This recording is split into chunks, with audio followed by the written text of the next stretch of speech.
우리가 요청을 받든지 아니면 또 마음 가운데에 깊은 벅찬 감동과 감사하는 마음이 있어서 많은 분들 앞에서 이렇게 짧게 5분에서 10분 정도 스피치를 해야 될 때가 있어요.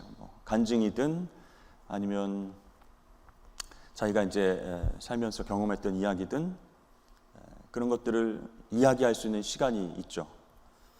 사실 떨리죠. 매번 하는 것이 아니기 때문에 어떻게 하나 이런 걱정도 앞서고, 실수하면 어떡하나, 사람들이 나를 어떻게 생각하면, 여러 가지 이제 그런 걱정 근심이 생길 수 있습니다. 근데 다 할 수 있어요. 물론 이제 많은 사람들 앞에 서면은 잘 준비했던 것도 떨려서 못합니다, 저는 안 됩니다, 이렇게 하시는 분들도 계시지만 훈련 차원에서 해보면 좋을 것 같아요. 그래서 우리 부목사님들이나 제가 한번 간증을 해주십시오, 아니면 소감을 말씀해 주십시오, 이렇게 하면 훈련받는다 생각하시고 계속 해보세요. 나와서 해보세요. 사실은 이제 방학이 끝나고 나서 이제 목자 여러분들 나오셔서 방학 동안에 어떻게 지내셨는지, 우리 목장교회에 어떤 일이 있었고 어떤 또 하나님께서 큰 은혜를 주셨는지 이렇게 짧게 이제 얘기를 부탁드렸는데 너무 싫다고, 너무 힘들다고, 그렇게 얘기를 강하게 또 하셨던 것 같아요. 그래서 이제 중단이 됐지만 부활할 수도 있습니다.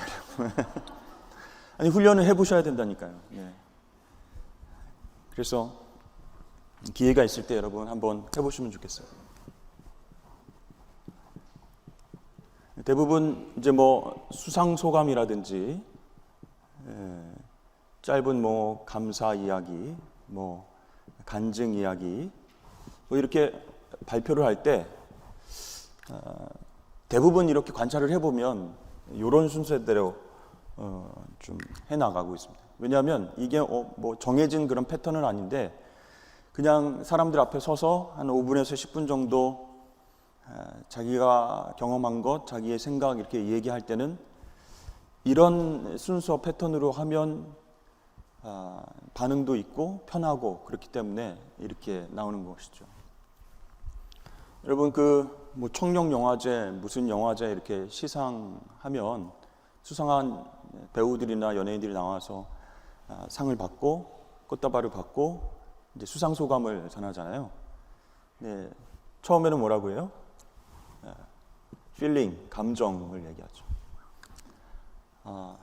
설마 했는데 내가 이런 큰 상을 받게 되다니, 마지막까지 몰랐어요, 깜짝 놀랐어요, 그러면서 이제 자기의 감정을 이야기합니다. 나보다 더 잘하신 분들도 있고 고생한 스태프들도 많이 있는데 제가 받아서 너무 그렇습니다 하면서 솔직한 이제 감정을, 필링을 얘기하죠. 그 다음에는 뭘 얘기하죠? 이가 뭐예요? 에피소드, 스토리죠, 스토리를 이야기합니다. 그래서 이 영화를 찍게 된 스토리, 감독님이 어느 날 나를 이렇게 전화를 하셔가지고 이런 배역에 너를 쓰고 싶다라고 얘기했는데 과연 될까 해가지고 이 배역을 놓고 너무 막 고민하고, 그 다음에 이 배역에 푹 빠지기 위해서 어딜 가서 누구를 만나고 이런 스토리를 이야기합니다. 에피소드를 얘기하죠. 그런 다음에 이제 이는 또 뭐냐면 extend, 그래서 확장하는 겁니다. 확장. 그래서 이 스토리가 뭘 얘기하는 거냐? 그래서 자기가 배우로서 이 역할을 맡았을 때 정말 그 캐릭터에 푹 빠져서 감독이 이야기하고자 하는 그 메시지를 내가 배우로서 이렇게 하다 보니 나를 돌아보게 됐다라든지, 내 삶이 패턴이 바뀌어졌다라든지, 이런 확장을 통해서 이제 자신이 변화된 이야기, 감동적인 어떤 예화, 이런 것들을 합니다. T는 뭐예요? 마지막으로 Thank you, 감사.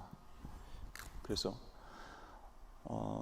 누구 영화사 대표님, 뭐 미용실 저기 원장님, 또 우리 어머니, 아버지 나를 위해서 막 울면서 감사합니다, 감사합니다, 감사를 계속 이렇게 하는 거죠.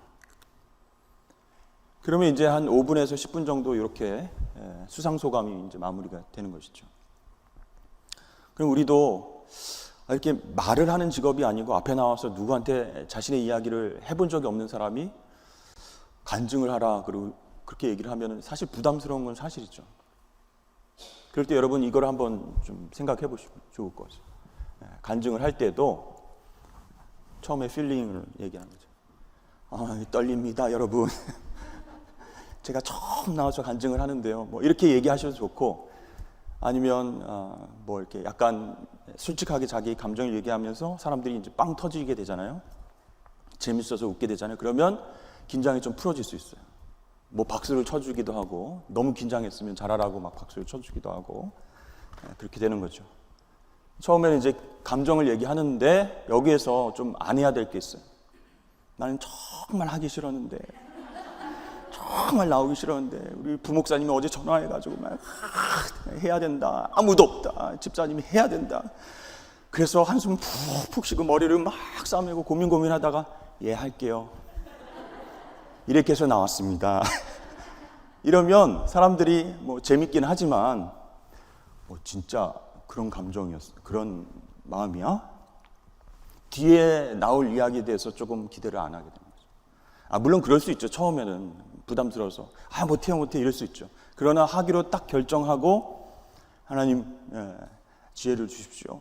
어떻게 하면 제가 간증을 할 수 있겠습니까? 이렇게 기도하면서 준비한 내용을 하시면 되잖아요. 그래서 처음에 감정 얘기할 때는 그냥 뭐 좀 떨립니다. 그렇지만 뭐 하나님께서 함께 해주시죠. 이 정도로 해야지. 며칠 전에 누가 전화 와가지고 그래서 정말 하기 싫었는데 나왔다, 이렇게 얘기하면 간증에 어떤 감동이 떨어지게 된다. 그래서 힐링은 그렇게 간단하게 에피소드, 이거는요 사실 하나님께서 우리 각자에게 주신 은혜가 다 다르잖아요. 그 가정과 형편과 스토리가 틀린데 이게 어떻게 똑같을 수가 있어요? 없죠. 그러니까 자기의 얘기를 하면 되는 거예요. 자신의 이야기를, 내가 본 것, 내가 들은 것, 내가 경험한 것, 그걸 얘기하면 훌륭한 에피소드가 되는 것이죠. 그 다음에 익스텐드는 뭐냐면 거기에서 뭘 내가 깨달았는가, 어떤 변화가 있었는가, 그런 거죠. 그래서 나를 만나주신 주님, 우리 아버지와 어머니를 구원해 주신 주님, 내가 예수를 믿게 된 과정, 이런 에피소드를 통해서 지금 내가 어떤 변화된 삶을 살고 있는가 확장해서 그렇게 솔직하게 이야기를 하시고 또 하나님께 감사하면서 마무리하시면 좋겠다라는 것이죠. 그래서 이거는 뭐 원칙은 아니지만 여러분 나와서 간증하시고 이야기할 기회가 있을 때 이렇게 좀 하시면 좋을 것 같아요.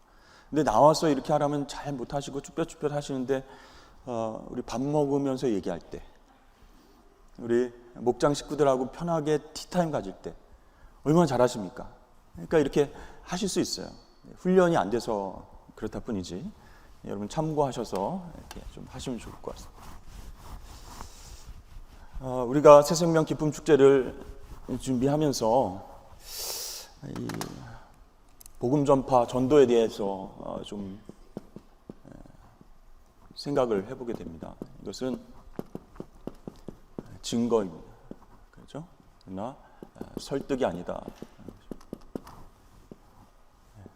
설득하려고 하면 굉장히 어려운 거예요. 내가 저 사람을 어떻게 구워 삶아야 되지? 내 스토리를 가지고 어떻게 저 사람을 막 감동시켜야 돼? 그런 거 필요 없는 거죠. 보고, 듣고, 경험한 것, 이 증거가 되어야 되는 것이죠. 그래서 안드레가 형 시몬에게 찾아가서 뭐라고 얘기했어요? 내가 메시아를 만났다. 메시아를 만난 거를 자기가 보고 듣고 경험한 걸 전하는 거예요. 증거예요. 그래서 나다나엘 빌립도 와보라 이렇게 얘기합니다. 그러니까 내가 보고 듣고 느낀 것이 뭐냐면 그분이 메시아다라는 건데, 너 경험하고 싶으냐? 그러면 와봐라. 이렇게. 복음 전파는 증거다라고 하는 그 기본적인 태도가 있어야지, 설득을 하려고 하면은 너무 스킬들이 많이 있는 거예요. 뭐 여러 가지 뭐 처음에 어떻게 해야 되고 어떻게 해야 되고 어떻게 해야 되고 너무 복잡해. 그러다 보면 꾸미게 되고 없던 것을 막 설명해야 되고. 근데 이 증거는 보고 듣고 느끼고 만난 예수 그리스도를 전하면 되는 거예요. 그래서 사도 바울도 많은 교회 성도들에게 권면할 때에 너희가 보고 듣고 느낀 것을 전하라 이렇게 이야기했습니다. 로마서 1장에서 사도 바울이 고백하는 것이 있죠. 나는 복음을 부끄러워하지 아니하노니 이 복음은 모든 믿는 자에게 주시는 하나님의 능력이 됨이라. 복음은 부끄러워하지 않는다. 왜요? 복음이 능력이 되기 때문에. 모든 믿는 자에게 주시는 하나님의 능력이 되기 때문에 부끄러워하지 않고 전할 수 있다라는 거예요. 내가 믿는 예수님을 혹시 부끄러워한다거나 그분과 교제를 통해서 내 삶이 바뀌지 않았다거나 뭔가 그걸 설득하기 위해서 꾸며내려고 하면 이게 힘든 거죠. 그러나 기쁜 소식 예수 그리스도를 만나서 내 삶이 변화되고 내가 정말 기쁘고 감사하면 능력이 되는 거예요. 그래서 내가 그 복음을 부끄러워하지 아니한다. 입을 열어서 계속 전할 수 있다라는 거예요. 그래서 여러분 우리가 부끄러워하면 입술을 열어서 얘기할 수 없어요. 그런데 막 너무 자랑스럽고 너무 감사한 그런 감동이 있으면 입을 열어서 이제 얘기하게 되는 것이죠. 제가 이제 우리 아들이 어렸을 때 6살, 7살 뭐 그때 하여튼 한참 아빠랑 같이 축구도 하고 자전거도 타고 뭐 야구도 하고 이렇게 하는데 어느 날 우리 아들이 이제 야구에 꽂혀가지고 야구를 계속 하자는 거예요. 근데 손도 요만하지, 글러브도 거기에 맞는 게 없지. 그래서 제일 작은 걸 사줬는데도 이게 안 되는 거죠. 이게 이렇게 손이 작으니까. 근데 그렇게 하겠대요. 그래서 알았다 하자. 그래서 샥 던져주면은 글러브로 이렇게 탁 잡아야 되는데 이게 안 움직이니까 안 되는 거예요. 계속 떨어뜨리고. 그래서 놀이터에서 그렇게 하다가 서로 이제 주고받는 게 안 되는 거죠. 그래서 그 옆동에 사는 우리 부목사님 불러서 던지는 걸 보여줬어요. 이렇게 던지는 거야 해서 막 샥 던지면 딱 받고 샥 던지면 딱 받고 이렇게 했어요. 그랬더니 어린 아들 눈에 보기에는 너무 대단해 보이는 거죠. 그거 어떻게 그렇게 하냐. 그래서 서로 이제 투수가 되고 포수가 돼서 앉아가지고 받을 때 세게 던지면 빵 소리가 나잖아요. 그럼 옆에서 이렇게 놀라는 거예요. 그래서 자기는 이게 이게 안 되는데 아빠는 어떻게 해요? 확 던지면 그냥 야구 선수 같이 그냥 다른 목사님 빵 하면서 딱 받으니까 너무 놀라는 거예요. 그래서 아빠 옛날 야구 선수 했어? 그러는 거예요. 그래서 아니에요. 너도 손이 크고 나중에 좀 연습하면 할 수 있어. 그런데요, 얘가 그 다음 날부터 이제 친구들하고 놀이터에서 노는데 제가 이제 같이 놀아주려고 옆에 갔는데 애들한테 막 자랑하는 우리 아빠 야구 선수다. 야구 선수다. 그래서 직접 자랑하는 걸 제가 들었어요. 내가 얼마나 민망하지. 야, 아니야. 무슨 아빠가 야구 선수야. 그랬더니 진짜 공을 진짜 세게 던지고 막 잘 받고 막 자랑하는 거예요. 자기 친구한테. 그러니까 아빠 입장에서 보면 웃기죠. 그러니까 이런 복음이 우리에게 능력이 되면요, 부끄러움이 없는 거예요. 그냥 입술을 열어서 자랑하는 거. 우리 예수님이 어떤 분이신 줄 알아? 나의 죄를 사해 주시고 내 삶을 변화시켜 줄 거예요. 내가 이렇게 살고 있다. 이렇게 사도 바울처럼 복음이 능력이 되면 나는 부끄러워하지 않는다. 이렇게 얘기하게 되는 것이다. 그래서 중요한 것은 여러분, 전도는 증거다, 설득이 아니다 라는 것을 여러분 생각하시고 새생명 축제를 위해서 기도하시고 입술을 열어서 복음을 전하실 수 있기를 바랍니다. 이제 오늘은 이제 목자, 과연 목자가 어떤 역할들을 해야 되는지 한번 보도록 하겠습니다. 목자 양육교재 두 번째 목자의 삶, 챕터 1번 목자의 헌신과 자기개발 보셨죠? 암송 구절이 있습니다. 빌립보서 4장 1절 한번 읽어보겠습니다. 시작. 그러므로 나의 사랑하고 사모하는 형제들, 나의 기쁨이요 면류관인 사랑하는 자들아, 이와 같이 주 안에 서라. 사도 바울이 빌립보 교회 성도들에게 사랑하는 자들아, 내 기쁨이요 면류관인 사람들아, 주 안에 서라 이렇게 권면하고 있죠. 밑에 한번 읽어볼까요? 목자는 어떤 사람인가? 시작. 목자는 자기에게 맡겨진 양떼를 끝까지 책임지고 그리고 양들로 인해 많은 수고와 고통과 시련을 겪어도 불평하기보다는 오히려 그들의 존재로 인해 기뻐하고 그들의 성숙을 자기의 상급으로 여기는 존재입니다. 그러니까 내가 왜 이런 수고를, 내가 왜 저 사람 때문에 막 이렇게 힘들게 고통을 받아, 그렇게 불평하는 것이 아니고 한 영혼이 이렇게 성숙해가는 과정을 보는 것이 기쁨이고 내 상급이다. 마치 우리 어린 자녀들이 조금씩 성숙해서 그렇게 부모님을 위하고 남들을 위하는 모습을 볼 때 뿌듯해지는 것처럼 목자는 그런 사람이 되어야 된다는 것이죠. 그래서 어떤 특별한 사람만, 은사 있는 사람만 목자가 되는 것이 아니고 헌신하길 원한다면, 예수님을 따르고 예수님의 요구에 말씀에 헌신하길 원하는 사람이면 누구든지 목자의 삶을 살 수 있다 이렇게 얘기하고 있죠. 그래서 오늘은 챕터 1에서 목자의 헌신과 자기 개발인데 목자의 헌신 부분만 함께 살펴보도록 하겠습니다. 자, 1번 목자의 헌신. 고린도전서 9장 26절에는 이렇게 나왔는데 여기 교재에는 안 나왔죠? 한번 띄워주시죠. 고린도전서 9장 26절 한번 읽어보겠습니다. 시작.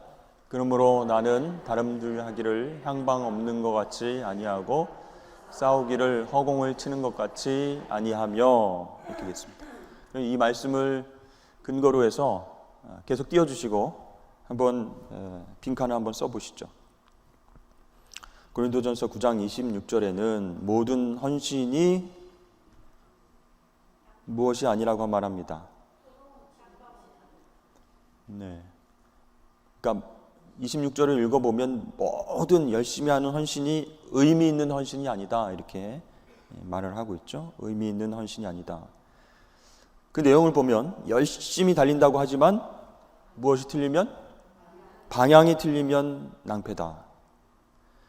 열심히 싸운다고 하지만 뭘 쳐요? 허공을 친다면 이로움이 없는 거죠. 권투 선수가 상대방을 쳐야 되는데 허공을 치면 이게 아무것도 아니죠.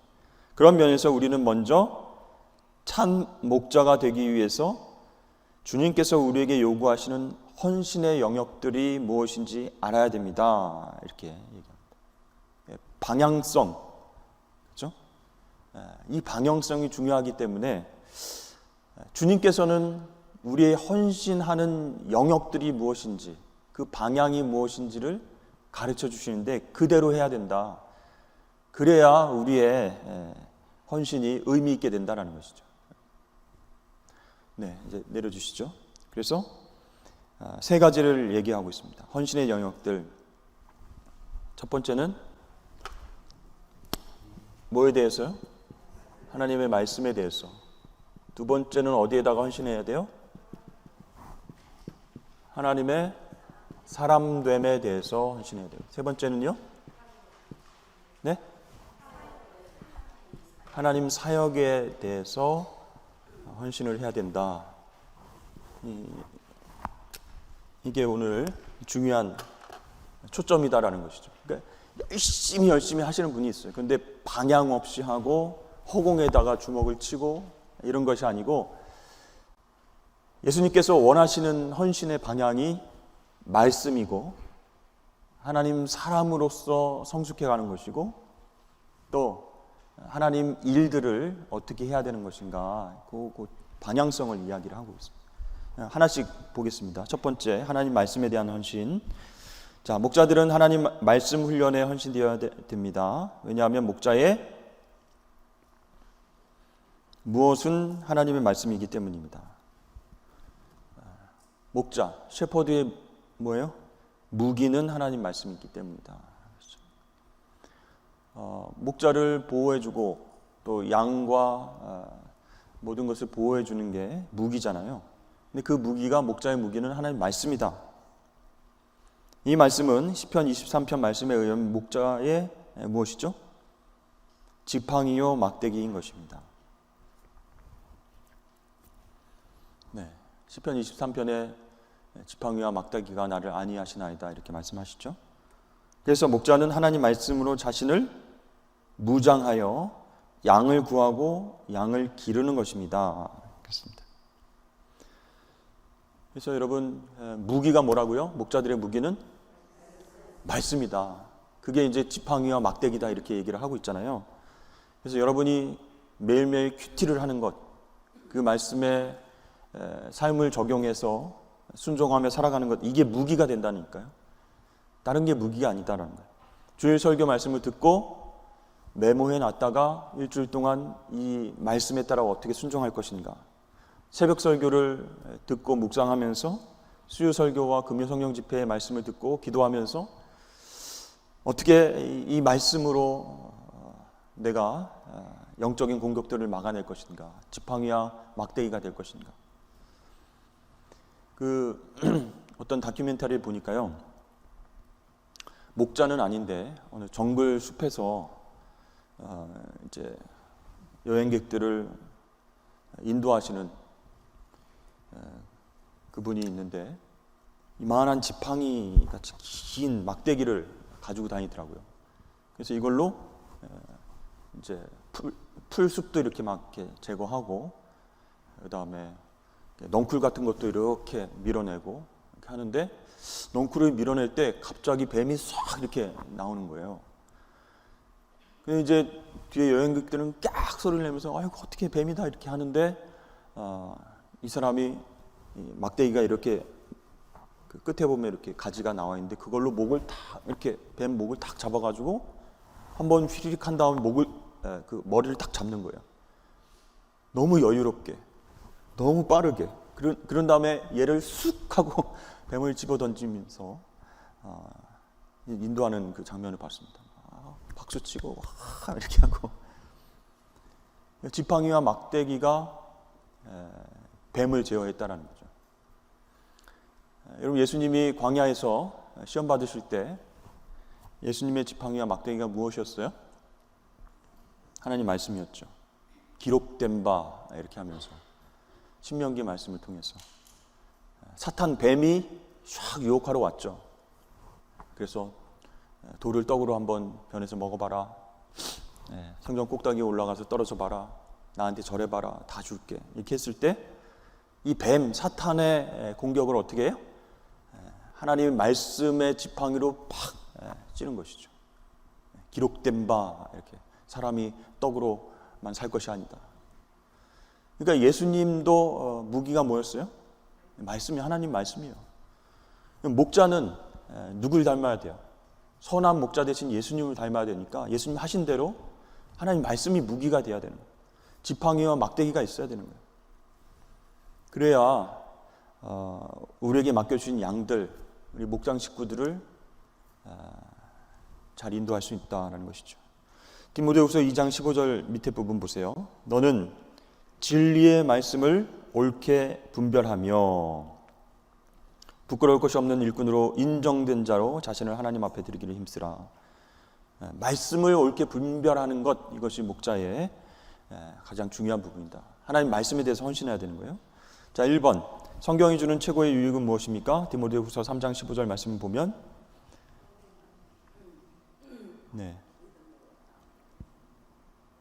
성경을 알아나니 성경 능히 너로 하여금 그러면 이 성경 말씀, 하나님 말씀이 주는 최고의 유익이 뭐예요? 디모데후서 3장 15절을 보면 그렇죠. 구원의 길로 인도한다 사람들을. 그게 최고의 유익이죠. 베드로전서 1장 23절 말씀을 보면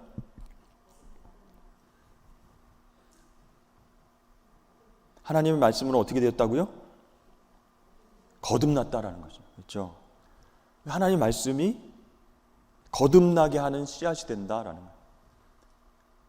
그러니까 목자가 하나님 말씀을 가지고 목장교회를 인도해야, 또 목장 식구들의 영혼들을 인도해야 그 마음 가운데 믿지 않았던 목장 식구들 세 가족도 거듭나게 하는 씨앗이 뿌려지는 것이다. 하나님 말씀이 들어가야 된다는 거죠. 그래서 여러분 큐티 하시고 또 설교 말씀 들으시고 말씀을 암송하시고 성경 필사를 하고 통독을 하는 이유가 뭔가? 영적 싸움에서 이기기 위해서, 많은 사람들을 빛으로 인도하기 위해서. 그렇죠? 그러니까 무기가 무엇인지를 알아야 되는 거예요. 근데 말씀이라고 하는 무기, 이 막대기와 지팡이를 붙잡지 않고 그냥 내가 한번 해보겠다고, 이겨보겠다고, 그러면 그 목자는 쉽게 지치게 되고 힘들어지게 된다. 시편 119편의 주의 말씀은 내 발의 등이요 내 길의 빛이니이다. 하나님 말씀, 그 하나님 말씀에 대해서 헌신하는 것이 목자의 헌신 영역이다. 자, 두 번째 넘겨보시면 하나님 말씀은 어떤 초자연적 경험보다 더 중시되어야 됩니다. 베드로후서 1장 16절에서 21절 한번 읽어볼까요? 시작. 우리 주 예수 그리스도의 능력과 강림하심을 너에게 알게 한 것이 교묘히 만든 이야기를 따른 것이 아니요 우리는 그의 크신 위엄을 친히 본 자라. 지극히 큰 영광 중에서 이러한 소리가 그에게 나기를 이는 내 사랑하는 아들이요 내 기뻐하는 자라 하실 때에 그가 하나님 아버지께 존귀와 영광을 받으셨느니라. 이 소리는 우리가 그와 함께 거룩한 산에 있을 때에 하늘로부터 난 것을 들은 것이라. 또 우리에게는 더 확실한 예언이 있어 어두운 데를 비추는 등불과 같으니 날이 새어 샛별이 너희 마음에 떠오르기까지 너희가 이것을 주의하는 것이 옳으니라. 먼저 알 것은 성경의 모든 예언은 사사로이 풀 것이 아니니 예언은 언제든지 사람의 뜻으로 낸 것이 아니요 오직 성령의 감동하심을 받은 사람들이 하나님께 받아 말한 것임이라. 아멘. 18절 말씀해 보세요. 이는 내 사랑하는 아들은 내 기뻐하는 자라. 이런 소리를 어디서 들었다고요? 18절에 거룩한 산에 있을 때. 어디예요? 베드로가 얘기하고 있는데 어디예요? 변화산. 변화산에서 예수님 변화하셨을 때 그때를 얘기하고 있죠. 그러니까 초자연적인 경험을 한 거예요. 이건 있을 수 없는 정말 새하얀 옷을 입고 모세와 엘리야와 함께 대화를 하는 그 장면을 보고 아이고야 여기가 좋사오니 내려가기 싫다고 그랬죠. 그런데 지금 베드로가 깨달은 게 있어요. 그 체험도 참 중요했는데 19절 우리에게 더 확실한 예언이 있다. 이게 뭐예요? 하나님 말씀이라는 거예요. 어두운 데를 비추는 등불과 같은 그것이 뭐냐? 성경의 모든 예언이다. 하나님 말씀이다. 말씀은 사사로이 풀 것이 아니다. 성령의 감동에 의해서 하나님께 받은 것이기 때문에 사사로이 풀 게 아니다. 그러니까 우리가 간혹 신비한 체험을 할 것과 비교될 것이 아니다. 이런 것이죠. 그러니까 지금 뭘 얘기하고 있어요? 네, 하나님 말씀이 중요하다. 그러니까 우리가 체험을 할 수 있죠. 예수 믿고 신앙생활 하는데 정말 열심히 기도해서 병이 확 낫고 또 귀신이 떠나가고 우울증이 사라지고 이런 신비로운 체험을 할 수 있어요. 근데 이 체험만 이렇게 중요시하면요, 그 사람이 이단에 빠지거나 아니면 잘못된 신앙으로 갈 수가 있습니다. 그래서 이 체험이라고 하는 것도, 변화산상의 체험이라고 하는 것도 말씀의 빛에 조명되어 해석되어야 된다. 사사로이 풀 게 아니다. 베드로 사도가 그렇게 얘기를 하는 거죠. 그래서 목자의 가장 우선순위가 뭐다? 말씀 훈련이다라는 것이에요. 간혹 유튜브에 보면요, 젊은 전도자라고 하면서 뭐 남미라든지 뭐 세계 곳곳을 다니면서 이렇게 기도하면 쓰러뜨리고 이렇게 하더라고요. 그래서 이단이냐 아니냐 뭐 이런 이야기들 많이 하고 얘기하는데, 너무 관심을 그쪽에 채우면요, 나도 기도받고 쓰러지고 싶다, 뭐 그런 생각을 하시는 분들도 간혹 생기는 것 같아요. 아니, 기도를 받아서 뭐 쓰러지는 현상을 경험할 수는 있어요. 근데 그게 그 사람의 인생에 있어서 어떤 인격적이고 영적인 변화가 있었는가라고 할 때 아무것도 없다, 그 체험만 남았다, 그 의미가 별로 없는 거예요. 하나님의 말씀으로 우리가 변화되는 그런 역사가 있어야 된다. 사도 지금 베드로후서 1장에서 그 얘기를 하는 거예요. 변화산 체험을 통해서 물론 자기가 천국에 대한 비전을 보았고, 정말 예수님께서 그 부활체의 모습으로, 환한 모습으로 나오는 건 너무너무 좋았지만, 성경, 그렇죠? 어두운 가운데에 등불과 같이 비춰주는 성경 말씀이 중요하다. 자, 두 번째는 하나님 사람됨에 대해서 우리가 헌신을 해야 된다라고 했죠. 5페이지에 보시면, 참 목자상은 그의 역할보다도 그의 인격에 달려 있습니다. 현대 정식적 빈곤은 훌륭한 기능인이 점점 많아지는 반면 훌륭한 인격자가 적어지는 데 있다. 성경이 지향하는 인격은 한마디로 하나님의 사람됨, Man of God, 하나님에 속한 사람이 되는 것이죠. 목자의 삶을 살고자 한다면 우리는 무엇보다 인격적 과제를 두고 씨름해야 될 것입니다. 그래서 처음에는 하나님 말씀이죠. 근데 이 말씀을 많이 알고 있어요. 예를 들어서 한 목자가 성경 통독도 많이 하고 성경 공부도 많이 했고 암송도 많이 하고 있고 큐티도 매일매일 하고 있어서 이 말씀에 대한 그 지식은 풍부한데 인격이 안 됐어. 그래서 만나면 무서워.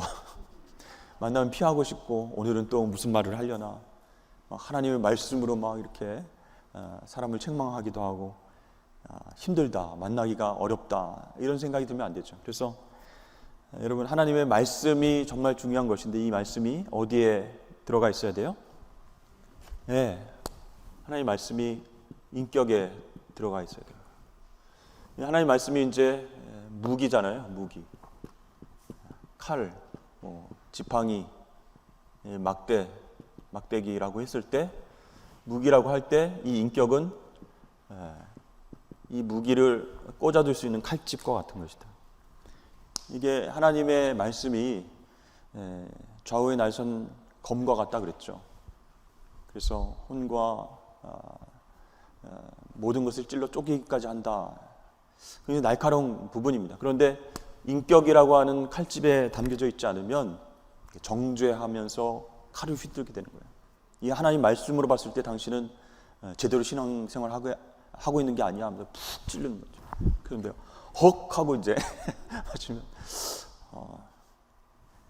그래서 하나님 말씀이 중요한 무기이지만 인격 안에 그 말씀이 있어야 하나님의 능력이 나타나게 된다는 것입니다. 그래서 디모데후서 3장 16절 17절 말씀 한번 읽어볼까요? 밑에 시작. 모든 성경은 하나님의 감동으로 된 것으로 교훈과 책망과 바르게 함과 의로 교육하기에 유익하니 이는 하나님의 사람으로 온전하게 하며 모든 선한 일을 행할 능력을 갖추게 하려 함이라. 아멘.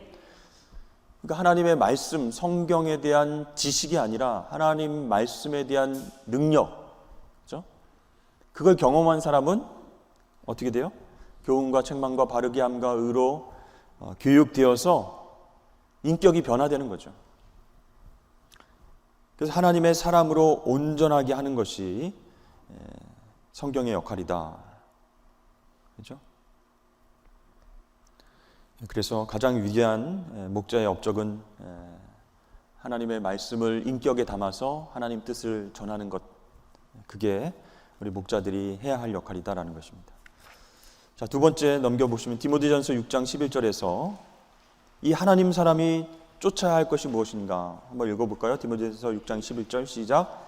오직 너 하나님의 사람아 이것들을 피하고 의와 경건과 믿음과 사랑과 인내와 온유를 따르며, 여기는 안 나오는데 12절에는 믿음의 선한 싸움을 싸우라 이렇게 얘기합니다. 그러니까 하나님의 사람으로서 이런 것을 쫓는 것이, 추구하는 것이 쉬운 것이 아니라는 거예요. 영적 싸움이다라는 거예요. 의와 경건과 믿음과 사랑과 인내와 온유, 이게 저절로 나에게 오는 것이 아니고 영적 싸움이라는 거예요. 그래서 12절 말씀에 보면 믿음의 선한 싸움을 싸우라 그렇게 나와 있거든요. 그러면 이 6가지 덕목 중에서 이제 나누자면 그렇게 됩니다. 하나님과의 관계 속에서는 뭘 쫓아야 돼요? 의와 경건과 믿음, 그리고 사랑과의 관계에서는 사랑과 인내와 온유. 그렇죠? 이 하나님의 사람이 쫓아야 할 부분들이 사랑, 인내, 온유, 사실 이게 성령의 열매잖아요. 그죠? 사의와 오자양, 충원절, 9가지 열매. 이게 인격입니다. 인격. 그러니까 하나님의 말씀으로 훈련받으면 우리의 인격이 성령의 열매를 맺게 된다라는 것이죠. 그 인격 속에서 하나님 말씀으로 맡겨주신 영혼들을 끌고 가야 목자가 바른 헌신을 할 수 있다는 것입니다. 자, 열왕기상 17장 24절을 볼 때 우리가 전하는 하나님 말씀, 하나님의 사람됨, 그 관계를 어떻게 설명할 수 있겠습니까? 여러분 이 얘기 아시죠? 네. 왕상 17장에 여인, 어떤 여인이에요? 사르밧 과부 얘기 나오는 건 아시죠? 한 끼만 먹고 죽어야 되는 가난한 여인인데 엘리야가 가서 뭐라고 그래요? 나한테 떡을 만들어서 가져와라. 그러니까 좀 아나무인이고 예의 없고 그래 보이죠? 근데 하나님께서 사르밧으로 가서 한 여인을 만나게 될 텐데 그 여인이 너를 공개할 거다 이렇게 하셔서 순종해서 온 거예요. 그런데 이 사르밧에 있는 여인은 정말 찢어지게 가난한 여인이죠. 귀부인도 아니고 부자도 아니고. 그래서 엘리야가 봤을 때 야 진짜 하나님 너무하신다. 그런데 어떻게 해요? 나한테 먹을 것을 만들어서 가져와라 그렇게. 근데 엘리야가 하나님의 공급하심을 경험했잖아요. 그리 시냇가에서 까마귀가 막 물어다 주는 떡을 먹고 살아났잖아요. 걱정하지 말라는 거예요. 사르밧 과부에게 요만큼 있는데요, 한 번 먹고 우린 죽을 그런 운명인데요, 걱정하지 말고 가져와라 이렇게. 그런데 진짜 그 집에 갔더니 밀가루하고 기름이 계속 채워지는 거예요. 하나님 공급해 주시는 것을 이 여인이 알았어요. 그런데 이 엘리야가 하는 말, 하나님의 말씀과 엘리야라고 하는 사람됨이 어떤 관계가 있는가? 이 마지막 부분에 나오는 거예요. 이 사르밧 과부 여인이 엘리야에게 지금 깨달았다는 거예요. 내가 이제야 당신은 하나님의 사람인 줄 알았습니다. 왜 그랬을까요? 물론 엘리야의 입에서 나오는 하나님 말씀이 정말 신기해.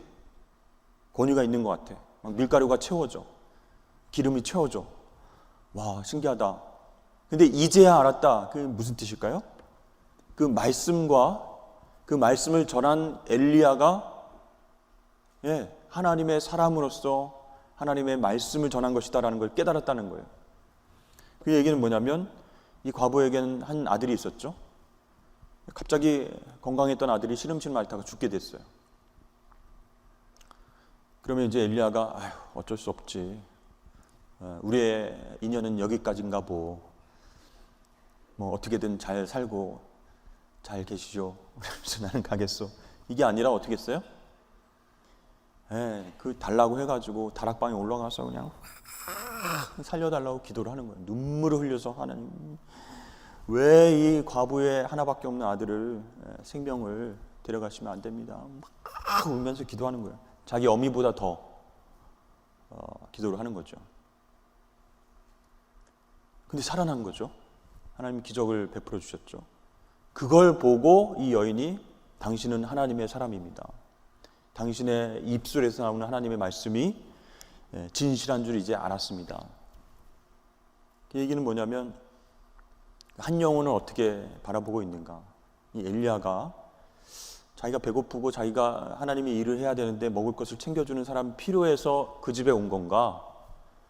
아니면 그 과부와 아들을 사랑하는 마음으로 그 집에 머물게 됐는가? 그걸 깨달았다 그런 얘기죠. 그래서 전에 제가 설교도 했지만 이 죽은 아들이 누굴 나타내고 있습니까, 여러분? 이스라엘 백성들을 지금 나타내고 있는 거예요. 시름시름 앓다가 죽었어요. 그게 바로 하나님의 마음이라는 거죠. 이스라엘 백성들이 우상 숭배로 인해서 시름시름 앓다가 영적으로 죽어가는 거예요. 근데 그 죽은 아들을 위해서 막 간절히 기도하다가 엘리야가 하나님의 마음을 알았죠.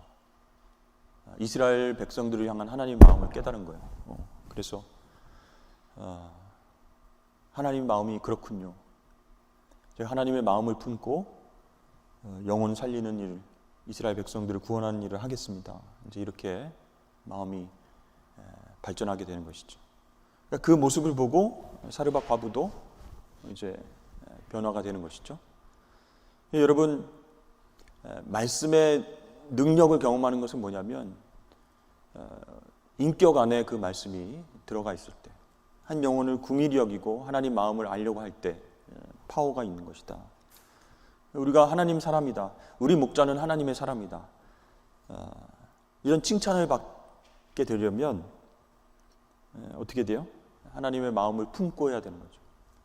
어떤 계산에 의해서 내 이익을 위해서 지금 목자로 활동하는 것이 아니고 정말 하나님의 마음이 어떠한지를 깨달아서 나에게 맡겨주신 영혼들을 위해서 돌보고 있구나. 이 목자는 그래서 하나님의 사람이구나. 그래서 우리가 헌신해야 될 두 번째가 하나님의 사람됨. 자, 세 번째입니다. 하나님 사역. 말씀 훈련. 두 번째 하나님 사람됨 훈련. 궁극적인 목표는 하나님 일, 하나님 사역에 어떻게 동참하느냐에 있다. 하나님께서 목자들에게 맡기는 가장 중요한 사역은 무엇일까요? 누가복음 15장과 누가복음 19장 말씀에 의하면 공통점은 잃어버린 영혼을 찾아서 구원하는 것. 그게 목자의 사명이다라는 것이죠. 그러니까 하나님 말씀을 막 훈련받고 하나님의 사람으로 인정받는 훈련을 받았는데 뭘 하려고요? 결정적으로는 하나님 일을 하는 건데 그것을 통해서, 그 훈련을 통해서 그 하나님의 일이 무엇인가? 잃어버린 영혼을 찾아서 구원하는 것이다라는 거예요. 그래서 2번 보시면 요한복음 21장에 보면 우리 베드로가 예수님 부인하고 예수님 부활하신 것도 알고 그랬는데 이제 바닷가에 나가서 그래도 고기 잡고 있었죠. 근데 예수님이 찾아오셨어요. 그래서 3번씩이나 베드로를 회복시켜주는 과정에서 강조하면서 부탁하신 것이 무엇일까요? 내 양을 먹이라, 내 양을 치라, 내 양을 먹이라 그렇게 말씀하시죠. 한마디로 뭐예요? 내 양을 돌보라 그런 얘기죠.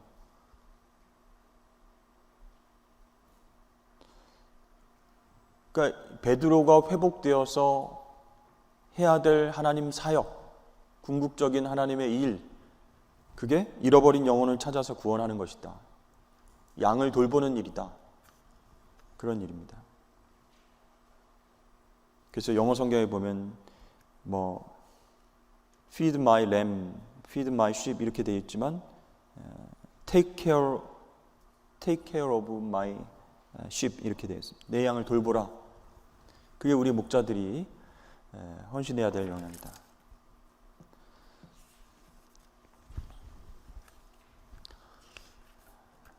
그래서 여러분 여기까지 우리가 헌신할 때 목자로서 어떤 헌신을, 어떤 방향성을 가지고 헌신해야 될 것인가, 세 가지 여러분 꼭 기억하시죠. 첫 번째, 하나님 말씀에 대해서 큐티하시고 또 설교를 또 기록하시고 묵상하시고 또 순종하시기 위해서 말씀 훈련을 통해서 무기를, 칼을, 막대기와 지팡이를 잘 준비하시고, 근데 그것이 하나님의 사람이라고 하는 인격 속에 들어가야 된다라고 그랬죠. 하나님의 사람으로서 인정받는 그런 사람이 되어야 되고, 세 번째는 영혼 구원의 사역이다. 잃어버린 영혼들을 찾는 것이다. 그렇게 여러분 우리 목자의 역할들을 기억하시면서 이번 주에 정말 잘 안 나오는 우리 목장 식구들 좀 권면해서 이렇게 기쁨 축제로 VIP들을 모시고 올 수 있는 그런 시간 되었으면 좋겠습니다. 기도하고 마치겠습니다. 하나님 아버지 감사합니다. 오늘 목장교회 또 우리 목자들이 헌신해야 될 영역에 대해서 함께 나누었습니다. 하나님 말씀, 우리 영적 전쟁에서 무기가 되는 하나님 말씀을 우리가 잘 훈련받아야 되고, 그 말씀을 우리가 하나님의 사람이라고 하는 인격 속에 담아서 영혼 구원의 사명을 잘 감당할 수 있는 목자들이 되길 원합니다. 부족하고 연약한 부분이 있지만 하나님 훈련받게 하여 주시고, 또 하나님께서 기뻐하시는 영혼 구원 사역, 잃어버린 영혼들을 찾는 귀한 일들을 감당할 수 있도록 축복하여 주옵소서. 감사함이 예수님의 이름으로 기도합니다. 아멘. 하나님께 영광의 박수 올려드리겠습니다. 수고하셨습니다.